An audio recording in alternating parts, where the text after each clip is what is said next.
Von made it through 2 surgeries. He had 3 surgeries ago. He made it through 2 surgeries. And then after the second surgery, he hopped off the bed and started fighting the nurse. King Von's passing has always had many questions around it, but now someone close to him has shared more about what really happened. They said that Von made it through 2 surgeries and had 1 more left. After his second surgery, he woke up and looked around, asking for his gun. He was confused and in shock. He jumped out of the hospital bed and started fighting with a nurse. Because of this, his condition became worse and he passed away. He was very close to surviving. Kayla was the one who shared this, even before Von's mother knew.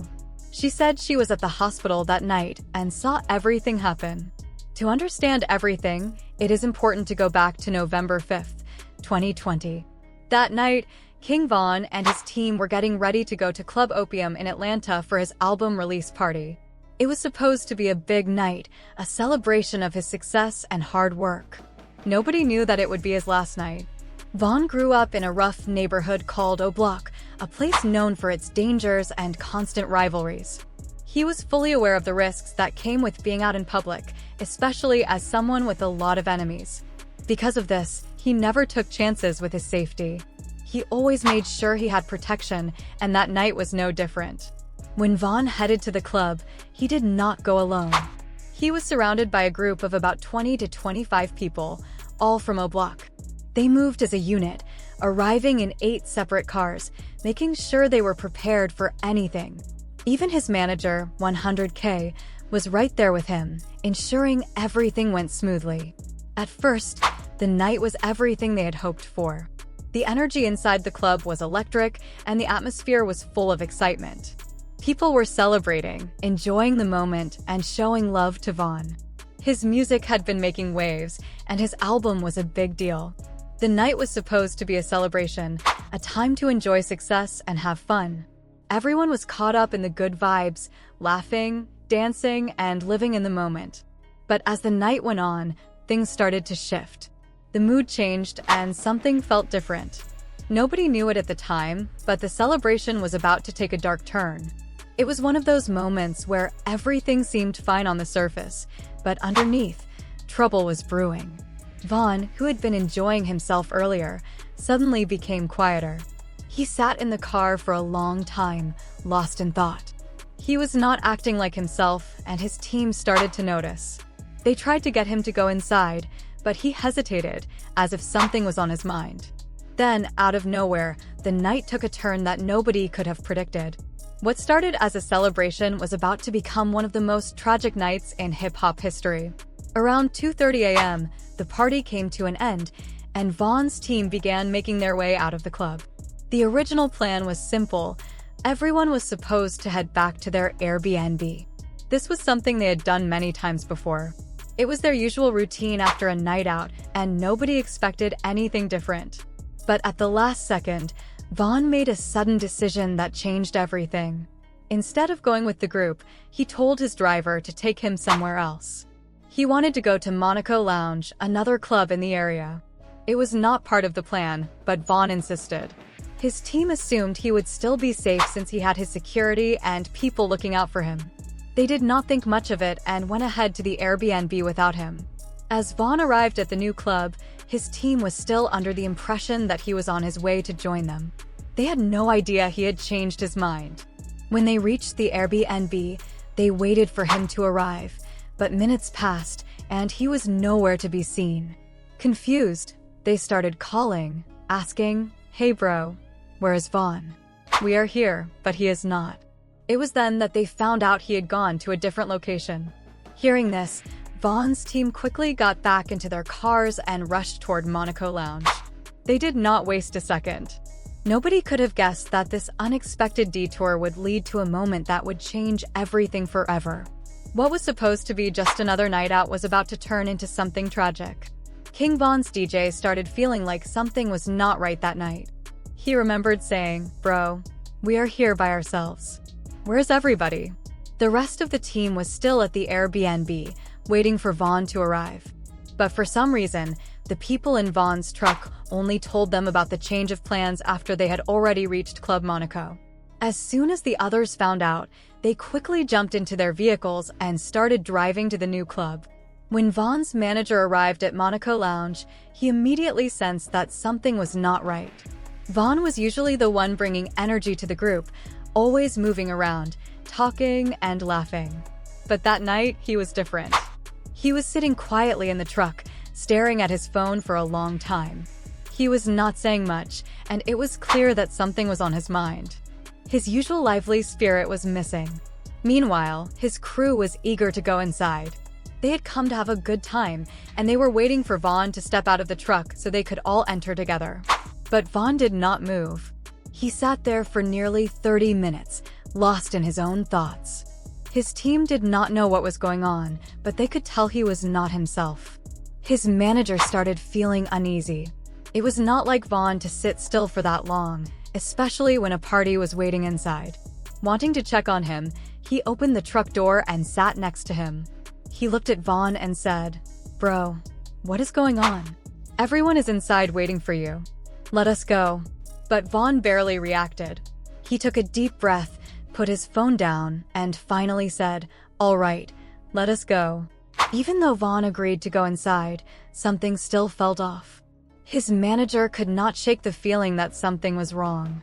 Vaughn's energy was not the same, and it was as if he was carrying a heavy weight on his mind. As they got out of the truck, nobody realized that the night was about to take a dark turn. Because of the club's rules, Vaughn's team had to leave their guns in their cars. Security went inside first to check everything and make sure it was safe.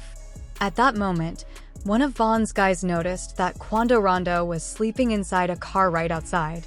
Before they could go inside, someone ran up to Vaughn's truck and said, "Hey, so-and-so is here." As soon as Vaughn heard that, he jumped out of the truck right away, put his phone down, and rushed toward Quando. His team tried to stop him and told him to calm down, but he was already moving. Vaughn walked to the front of the white car and, without saying a word, started swinging at Quando. Everything happened very fast. He jumped out, and before he even knew what was happening, he bumped into Quando, and they started fighting. Just a few seconds later, Quando's close friend Lil Tim came from behind the white car. He pulled out a gun and fired several shots, hitting Vaughn and his manager. The moment Lil Tim fired his gun, chaos broke out. Vaughn's crew members, who still had their own weapons, reacted instantly. Without hesitation, they pulled out their guns and started firing back. Bullets flew through the air, and within seconds, Lil Tim was hit. He collapsed onto the ground, lying just a few feet away from where the fight had started. The sound of gunfire echoed through the area, sending shockwaves through the people nearby. At the same time, 2 off-duty police officers were working security just down the street. They heard the loud gunshots and immediately knew something serious was happening. Without wasting a moment, they jumped into their vehicles and began driving toward the commotion. They moved cautiously, scanning the scene as they approached. When they got close enough, they saw the fight still going on, with people shooting at each other. Without giving any warning, the officers started firing their own guns, sending a storm of bullets into the crowd. Panic spread as people tried to take cover. The gunfire was coming from multiple directions, making it hard to tell who was shooting at whom. Vaughn's crew members scrambled for safety, but in the middle of all this, one of them got hit. He did not survive. The night had already taken a deadly turn, but this only made things worse. As the shots continued to ring out, people ran in different directions, trying to escape the danger. Some dove behind cars, while others simply dropped to the ground, hoping to avoid getting hit. The street, which had been filled with life just moments ago, had turned into a battleground. The situation was spinning out of control, and in the center of it all, Vaughn was lying in the street, badly injured. Vaughn was lying in the street, holding onto Quando Rondo. Later, people online said that Quando was trying to take Vaughn's chain before running away, but Vaughn's manager said something different. He believed that Vaughn was actually holding onto Quando to stop him from leaving. Man, he was very strong. Even after being shot, he did not let go. It was like he was saying, "You're not going anywhere." As soon as the shooting stopped, everyone focused on saving Vaughn's life. His closest friend, Moo, ran straight into the street, pushed Kwando out of the way, and picked up Vaughn, carrying him to their car. At the same time, Kwando and his team grabbed Lil Tim, pulled him into their white car, and quickly drove to the hospital. Even though Vaughn had been shot 4 times, he was still awake in the car. He tried to keep everyone calm. "Relax, slow down, I am going to be fine. Just get me to the hospital," he told his friends, who were panicking. Seeing how he was talking, everyone really believed he was going to survive. When they arrived at the hospital, the doctors wasted no time and rushed Vaughn into surgery. There was hope at first, as early reports said he had survived. Many people believed he was still fighting for his life and would pull through. Friends, family, and fans held on to that hope, praying for good news. But soon, the truth came out, and it was not what anyone wanted to hear. One of Vaughn's close friends later explained what really happened. After the surgery, Vaughn woke up in a confused state. He was disoriented, trying to make sense of everything. The first thing he did was look around for a gun, as if his instincts were still in survival mode. Growing up in the streets, he had learned to always be ready for danger, so even in that moment, his first reaction was to find something to protect himself. Then, something completely unexpected happened. A nurse rushed into the room, and Vaughn, who had just woken up, was startled. It was as if his body reacted before his mind could fully understand what was happening. His breathing became uneven, and his heart rate started to drop. Within moments, his condition got worse. The doctors and nurses tried everything they could to help him. They worked quickly, doing all they could to save him. But despite their best efforts, he did not make it. The news of his passing spread fast, and for many, it was hard to believe.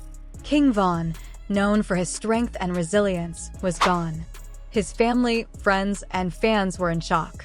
People refused to accept that he was no longer alive. Social media was flooded with posts, videos, and messages remembering him. Some fans held on to hope, believing that maybe the news was wrong. But as more details came out, reality started to sink in. King Vaughn had lost his life. After the shock faded, people began asking questions. How did things end up this way? Why was Vaughn in that situation in the first place? He was not just a regular person walking the streets. He was a successful rapper with people around him to protect him. He had security, a team, and close friends who were always by his side. So how did things spiral out of control so quickly? Some believed that his team should have done more to keep him safe.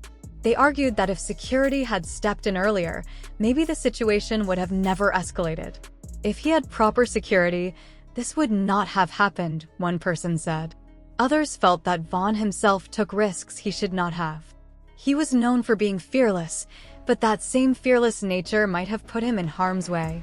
No matter the opinions, one thing was clear: his death left a deep wound in the music industry. He was a rising star with so much more to offer. His music told real stories, his personality drew people in, and his presence commanded attention. But now, all that was left were memories, songs, and the question that would never truly be answered. What if things had gone differently that night? If he had the right security, this would not have happened, one person said. They should have handled it before it even got to that point. The situation was heartbreaking, and even now, people look back and wonder how things could have been different. Many believe that night did not have to end the way it did. Vaughn had his whole life ahead of him, but in just a few moments, everything changed forever.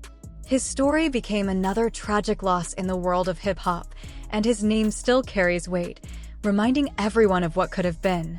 At that moment, Vaughn's first instinct was to reach for a firearm. He had carried one almost his whole life because he grew up in a dangerous place. But on that night, he did not even have one with him. When the news of King Vaughn's passing spread, it shocked the whole rap world. Many people could not believe it. Vaughn was known as one of Chicago's toughest and bravest people, so it did not feel real. But when the reports started coming in, the truth became clear. The news was everywhere, and officials confirmed what had happened. One of the 3 people who lost their lives was rapper King Vaughn from Chicago. He was here last night with friends when 2 groups got into a fight. That fight then turned into gunfire. Even after he was gone, Vaughn's name still caused strong emotions. Something as simple as visiting his mural became a big moment. A video on Instagram Live quickly went viral, showing members of O Block near his mural. "I was just walking over here to see Vaughn's picture," one of them said. "I know a lot of enemies are watching this. I am letting you all see where I am at." As he spoke, he noticed something strange. A black truck was parked nearby, and it had not moved for a long time. His voice changed, and he said, "Why is this black truck still right here? Man, watch that truck. Watch that truck right there." Even after his passing, Vaughn's presence was still strong, and his name carried a lot of weight.